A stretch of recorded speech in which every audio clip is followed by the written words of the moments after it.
Right, here's a golf club. Let's take it apart. So it's got the full range of motion. Part it's a lob wedge. I'll take it apart and then I'll put it back together. So first of all, usually you'll find that these are far too hard, and what you've got to do is put a bit of heat on there. Now obviously if it's got a number in it, you want to apply the heat round here as opposed to straight on there. Now this one, it doesn't have a number, so what I'll do is I will put the heat straight on and we'll be fine. So let's just put it in here. And I'm just going to heat up the toe cap until I can get it to undo. About 20 seconds or so.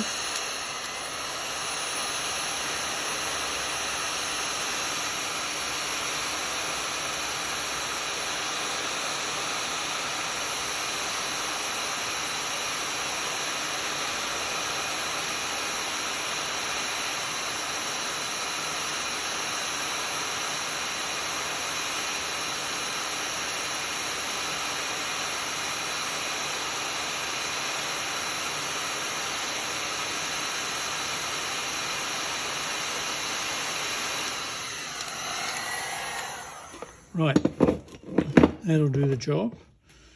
And it should be a bit hot, of course. Just find a rag, and if I give this a little sharp twist, I'll be able to get that open. There you go. So I'll take the toe cap out. This one actually looks pretty clean. Well, it is pretty clean. So I'll just put it down there and reuse it. Now I'm going to take that apart, and the nuts that we use actually, although they're M6, they're actually they use a 9mm socket because they're a little bit smaller in calibre. So I'm going to put that in there, and although you need to heat up the Loctite for the toe cap to get it off, you never need to do it for the little M6 nut because you have a bigger leverage. So let's just put that into the unlock thing. But first of all, we have a spring in there. So what we have to do is use something to pull the spring out. I usually use something like this little O-ring thing. And if you're lucky, you'll get the whole assembly come out.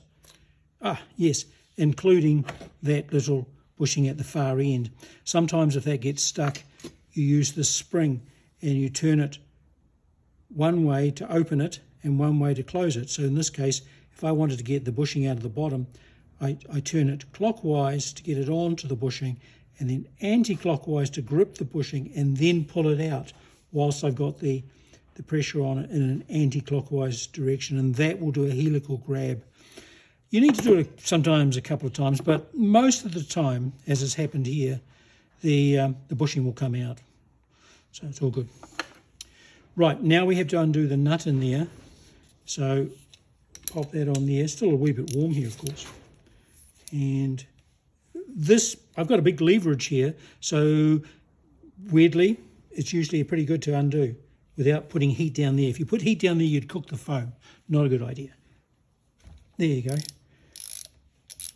And then sometimes you can, that seems to be pretty free. So I might not need to clean up the nut in here, because if it's easy to undo at this point here, it usually means that the nut and the hosel thread are actually pretty clean to each other. Right. So actually that nut looks all right, so we'll use that one again. Sometimes they come out and they're, oh, that one's not too bad either. Okay, so we're all good to go there. Now, sometimes you'll find that the head will come apart just by pulling it apart. Normally, what you have to do is give it a bit of a tap to release things. So I use a bit of fiberglass here, but you could use a little bit of wood. Aluminium would be all right. You wouldn't want it to be steel because you don't want to damage the end of the thread in there. So having done that, now, and let's have a look at that. I might just clean this up a little bit. So if it doesn't free run, what you have to do is scratch away with this with maybe your little O-ring thing, and maybe even just put it in acetone for a while, making sure that you don't get acetone on the O-ring. That's a number 14 Imperial if you do need to replace it, but you don't want to get acetone on an O-ring because honestly that just makes it rubbish. Before we do anything further, let's just make sure that we've got a free running situation here. Yeah, hey, this one's, it's kind of, most often you have to clean it up, but this one's looking pretty good. Yeah, that's pretty free. So that's going to be good. Now, let's get out the, now if we were just tightening this up, we probably wouldn't need to do this next step, because if it was just a little bit of play in the head, you don't need to take the male spline out. But I'll just go through the process of doing it, and you're going to use a flat screwdriver and pop it in there and push it out, and you have to wiggle a little bit to get the last bit. Now if this was messy on the inside with, it often is actually, it's often messy on the inside with a bit of dried Loctite, then you need to take the O-ring off, soak it, scratch it away at it, clean up the inside. This one I think will be fine. Sometimes they're okay. So let's just put that straight back in using the flathead screwdriver, and we just go in the other way and set it to about 9, the 9 setting. So you get the flathead screwdriver pointing to about the 9 there, the 9 setting around here. And if I do that and then just push it home and wiggle it a bit, it'll settle the 2 splines together. And now we've got, it won't fall out there now. However, there is a little trick at this stage. When I put it together, I do want it to stay seated properly. So what I've come to do is I use a bit of shaft, just regular, sort of towards the butt end. I don't think it's quite the butt. It's something that will just fit in here. So a bit of cut-off shaft. I think it's sort of a couple of steps down. And I put that in there to hold the male spline in position whilst I assemble this in.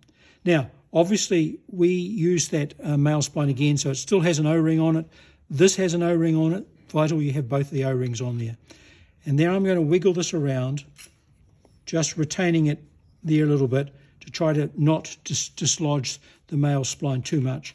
So now if we just have a little bit of luck here, we'll get there.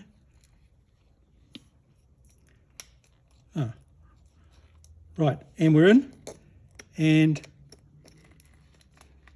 right, now, so what I could do now, if I wanted to doubly make sure that the male spline is home, I could give this a little tap, holding everything together, and just go. And just see how we are there. Right, take that out. Now, if I look down, I can see, after a while you'll just know how far, but there's a lot of thread showing. There's about, there'd be at least 12 millimeters, I'd say, showing, which is kind of what we need, because if you look at the length of this, and this is going to wind down pretty well so that just a little bit of that male thread's showing. So whatever this thing is, which is, let's see what it is, it's about 12 mil. So there should be about 13 millimeters showing down there. And indeed, that certainly looks like that's seated nicely and the male spline still engaged. We've still got the nice stop there. So we're all good to go here now. So what I'm going to do now is put this together. But of course, what I want to do now is put some Loctite in. So let me just show you what I'm going to do there. So I'm going to coat the inside with a couple of drops. I don't need to get carried away. 1 drop, 2 drops, and then spread them out. Now, they want to sort of work their way in to sort of like 3 or 4 of the turns. So if I hold this up to the camera, I'm not sure if you'll be able to see in there, but it's actually in there. It's turned its way in. Now, as I wind this through, the Loctite is going to wind its way out towards the other end. So it'll naturally find itself further out towards the toe. So we're all good in there. It's still got a lot of thread showing, so I haven't bumped it at all. Now, when I put this on, you should find it's about, let's count the number of turns, shall we? So the thread's just on now, so that's 1, 2, 3, 4, 5, 6, 7, 8. So it's about, say, 9 turns. If it were only 5, you've got a problem with the assembly. You need to take it apart and start again. So now we've got to torque it up. So take that apart. Now I'm going to use the torque wrench, which is set to 15. Next year we're going to change that probably to 18. So I'll just check that it's still on 15. It is. Turn that to the locking side. Right, now I'm going to support it on the ground and just turn it till it goes click and then stop.